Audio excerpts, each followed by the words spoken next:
Part 2 of the video about short psychodynamic psychotherapy, STPP. In the meantime, I got reactions on video number 1, and one was a question, namely, explain more about the psychodiagnostic assessment process that might lead to short psychodynamic psychotherapy.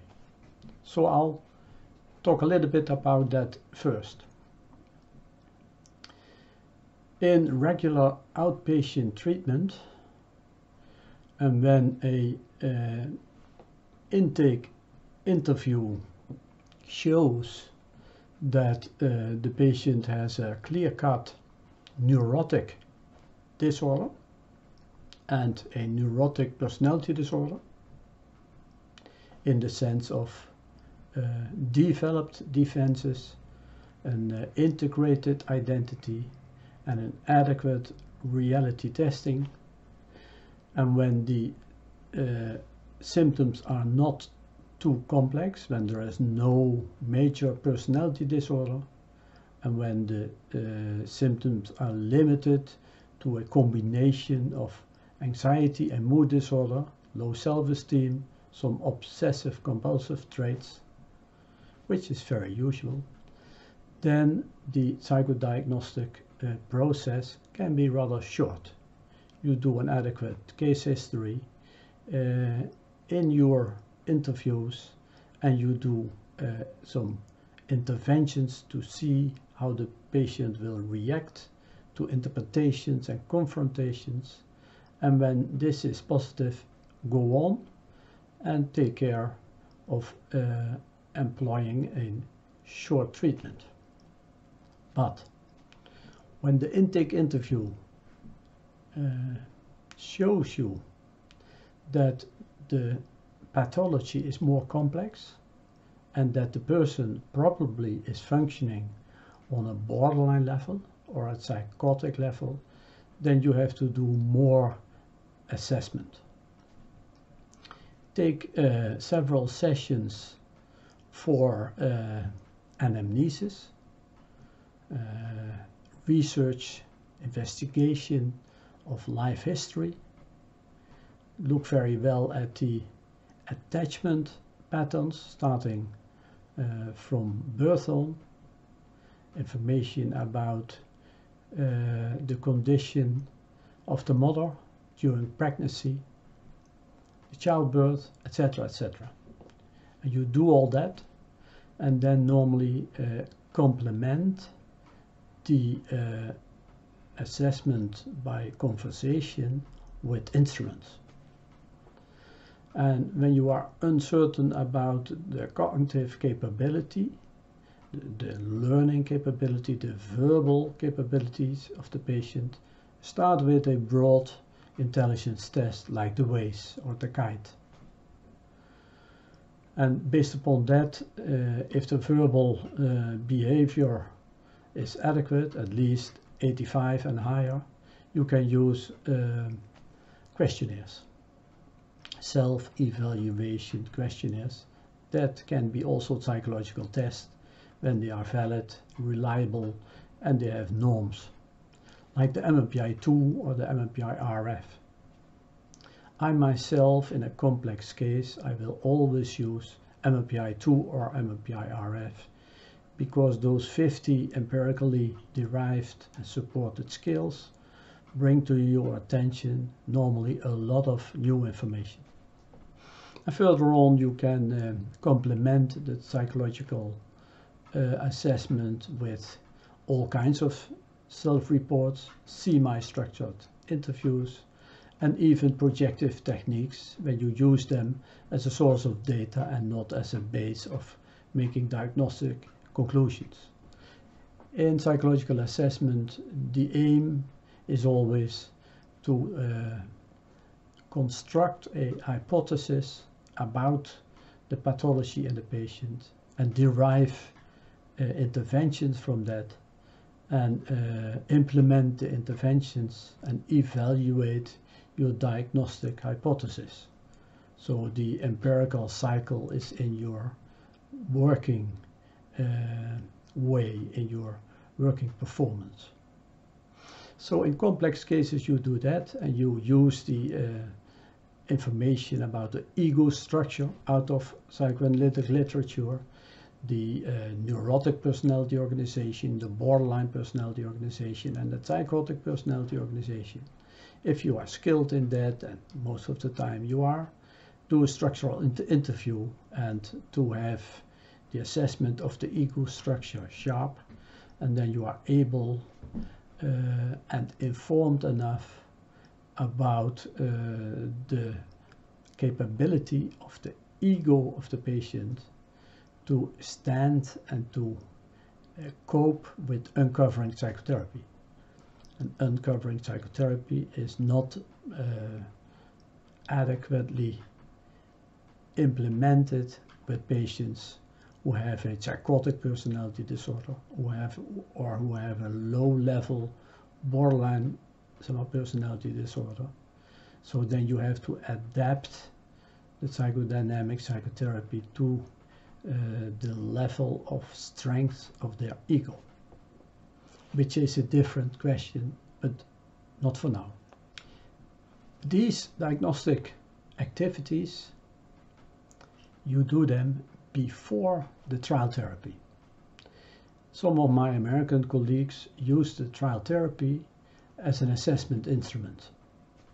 For me, that is not the way I will recommend the trial therapy, because the trial therapy is an intensive uncovering method, and when it's not indicated, or when it and you are practicing it with a patient who has weak ego structure or a low stress capability, then the burden that you introduce to the patient may be too much, and then you get negative outcomes, and that's not what we want. So we have to be careful with this psychological assessment, and convince yourself about the most prevailing hypothesis that the personality and the symptoms will be able to profit from this uncovering approach. Because psychodynamic psychotherapy is a rapidly uncovering, very effective technique in which you try to reach a change, a structural change of the personality in a limited time treatment. Also in this psychodiagnostic process, besides of the ego structure and the patient's suffering and the motivation of the patient and the possibility of the patient to look inside and to develop the introspective capabilities. Besides that, you also assess the alexithymia of the patient. Alexithymic patients are not good candidates for IPP. What is alexithymia? Alexithymia is Greek for no words for feelings. So they are very low in what we also can call emotional intelligence. You can assess alexithymia with 3 questions, so it's rather easy. First question, can you tell me a dream? Severely alexithymic patients are unable to communicate a dream. They tell you, no, I don't dream. I don't know my dreams. Then you ask them, can you tell me a daydream? And they look at you out of a perspective, what are you talking about? And then they tell some ruminations, some obsessive thoughts instead of a daydream, a fantasy-based imaginary process in which you are walking to your office, which you just started as a administrative worker, and you fantasize about being the CEO in 5 years' time. That's a daydream. Last criterion, tell me about your latest emotional experience. They might tell you something of an emotional expression, but you will not be impressed. When patients are high on the dimension alexithymia, they need a different treatment, not IPP. Same goes for patients who fit into the autistic spectrum. And nowadays we are quite skilled to diagnose autism, a high functioning autistic patients. Out of the psychodynamic perspective, I made a new theory for the diagnosis, and this means that in autistic patients you will not see the regular defenses, not the neurotic defenses, not the borderline defenses, and not the psychotic defenses. You won't find that dynamic between impulse and defense. And when you confront them, and when you do interpretations, and when anxiety level is higher, then you get autistic patterns instead of defense. And when you ask them to describe their personality, and you are directed at identity integration versus identity semi-diffusion, you are unable to decide in which category it fits. This, together with psychological tests and a careful case history, a heteroanamnesis, that together gives you the support for an autistic spectrum diagnosis. And then IPP, SPP is not adequate. So in the end, when you're ready for a trial therapy, that trial therapy is a long session, half a day, 2 times 1.5 hours with a break of 15 minutes. You can make it shorter also, but it is worthwhile to do that trial therapy and take the time, and then in that afternoon or in that morning you work at the defenses and you put pressure on the patient to have an authentic emotional experience in the here and now.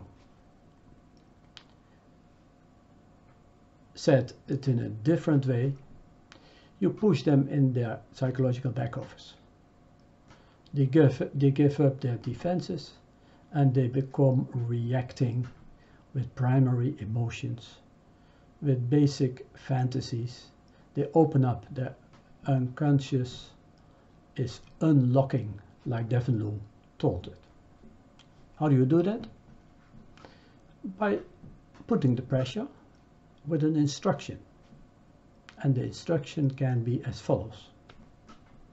For today, please look at your insight in your psychological mind and tell me about what you discover in the here and now in your inner world on dreams, thoughts, fantasies, emotions, feelings, conflicts that are very personal. So communicate to me what is personal and intimate in your personal life, in your psychological world at the moment, at this very moment. So don't look outside, in the outside world to explain your complaints. No. Look at your inside world, your intimate experience in the here and now, what you feel, what you fantasize, and what's really important for you, and what really is a problem for you. You can use several words for that instruction, and then you shut down. You are silent. And you keep looking at the patient. Look at the eyes of the patient in a neutral stance. So don't start smiling or don't look away. Be as neutral as possible, abstinent as possible, and wait. And of course, this is a paradoxical intention, and the patient, the mean patient, is not able to do this immediately. But is going to wrestle with it, is going to try to do this. And then you see the impulses coming up, and you see the resistance against what's coming up, and you see the defenses. You find patients rationalizing, getting into a lot of empty words and talking a lot, but only rational, only with their head and not out of their belly. Or you see them getting emotional, but being emotional in a superficial way and not really opening up. So normally you get psychological front office material to begin with. And then you stay out. When the patient is not getting more and more authentic, does not yet becomes more deep involved in his feelings, you stay neutral. You don't nod. You do not do nodding like this. When the patient is losing defenses, is getting more emotional, is really getting in touch with his inner conflicts, you bend forwards and you support it, because those techniques, those reinforcement techniques, are strong, and you use them to help the uncovering process developing. The patient normally during the trial therapy begins to feel frustrated, and you will hear or see or feel that frustration, and then you point to it, because that frustration in the here and now is a primary emotion, and the trial therapy is meant to produce in the here and now primary emotions, and that frustration can be one of them.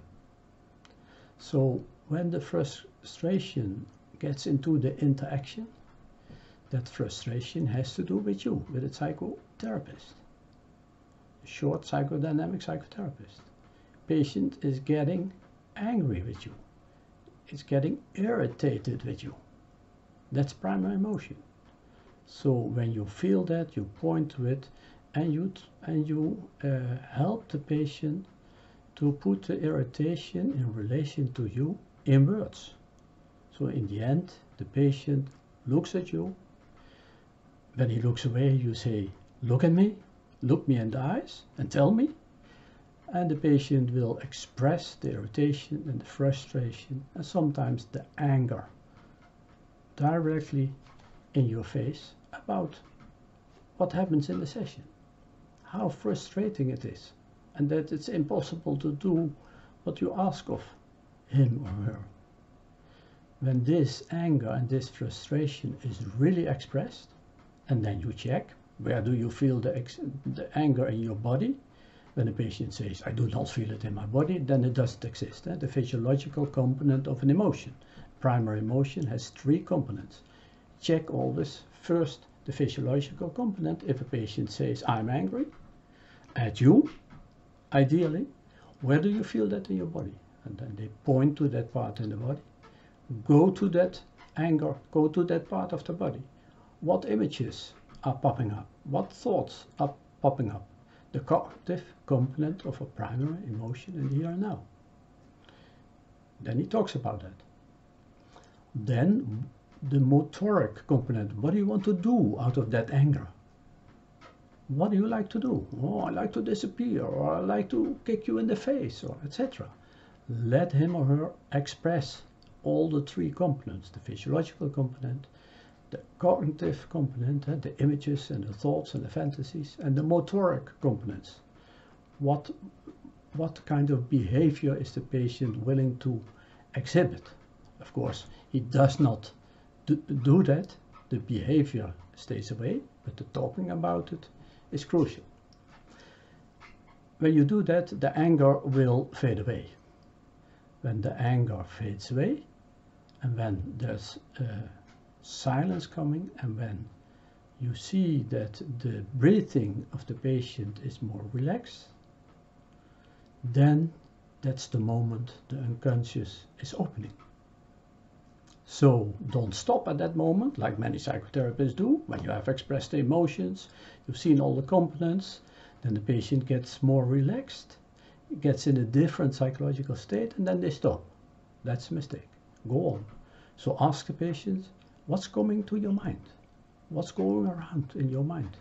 What's going around in your belly? Tell me about your insights. Tell me about your associations. They're the free associations start out of the back office. And then the crucial material is popping up that has to do with the fundamentals of the psychological disorder. There the psychodynamic psychotherapy is starting. Okay, for today that's enough. In video 3 I will talk more about the techniques that you can use in this process. Thank you very much for listening.